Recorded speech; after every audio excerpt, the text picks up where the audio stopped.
नमस्कार, कविता स्वयंपाकघरमध्ये तुमचं स्वागत आहे। आज आपण बनवणार आहोत कुरकुरीत आणि खमंग ओले बोंबील भजी। बाहेरून एकदम क्रिस्पी, आतून मऊ अशी ही रेसिपी स्टार्टरसाठी पुदिना चटणी किंवा शेजवान टोमॅटो सॉससोबत खायला एकदम भन्नाट लागते। हा व्हिडिओ तुम्ही शेवटपर्यंत नक्की पहा आणि आवडला असेल तर लाईक, शेअर आणि चॅनलला सबस्क्राईब करायला विसरू नका।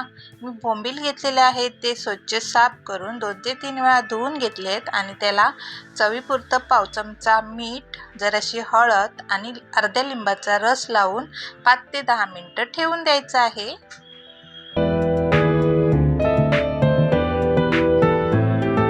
बोंबील भाजी बनवण्यासाठी ना बोंबील तेलामध्ये 2 ते 3 मिनिटं परतून घ्यायचे आहेत, जास्त वेळ परतायचे नाही। त्यासाठी मी पॅन गरम करत ठेवलेलं आणि त्यामध्ये 2 चमचे छोटेसे तेल टाकून घेतलेलं आहे। तेल गरम झालंय, आता आपण हे हळद, मीठ आणि लिंबाचा रस लावून 10 मिनिटं ठेवलेले बोंबील ते आता या पॅनमध्ये जेवढे बसतील तेवढे सोडायचे आहेत आणि 2 ते 3 मिनिटं तेलामध्ये परतून घेऊयात।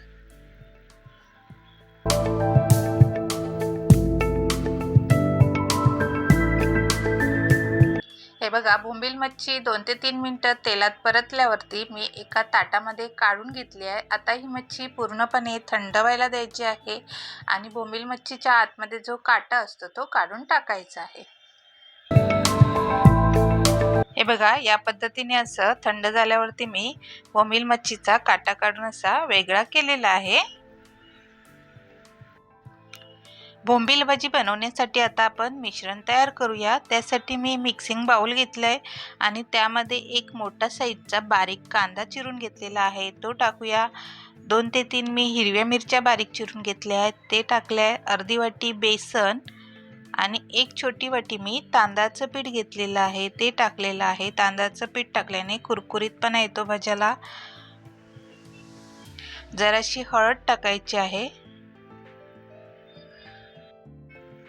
अर्धा चमचा लाल तिखट टाकते आहे, पाव चमचा घरगुती मसाला आणि चिमूटभर बेकिंग सोडा टाकायचा आहे, जास्त टाकायचा नाहीये सोडा।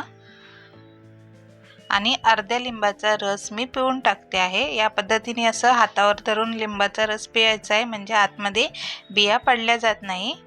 आणि आपण जे बोंबील हे बघा या पद्धतीने असे करून घेतले ते टाकायचे आहेत आतमध्ये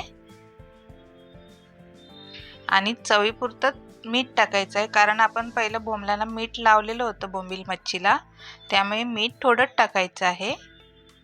आणि व्यवस्थित असं हे सर्व करून घ्यायचं आहे आणि कोथिंबीर बारीक चिरून घेतलेली आहे ती टाकते आहे। थोडासा मी कढीपत्ता पण टाकलाय त्यामध्ये आणि व्यवस्थित असं हे मिश्रण मिक्स करून घेऊ। हे बघा, या पद्धतीने असं यामध्ये पाण्याचा वापर करायचा नाही, लागलं तरच जरासं पाण्याचा वापर करायचा आहे। हे बघा,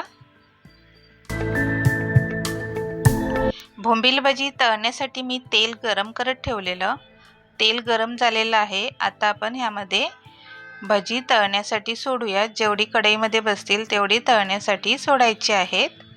हे बघा, हाताने किंवा चमच्याने पण तुम्ही सोडू शकता आणि मस्त अशी उलटून पलटून भजी कुरकुरीत अशी गोल्डन ब्राऊन होईपर्यंत तळून घ्यायची आहेत। मी जे बोंबील ना तेलामध्ये 2 ते 3 मिनिटं परतून घेतले आहेत ना, त्याच्या जागेवर तुम्ही बोंबील वाफवून पण घेऊ शकता।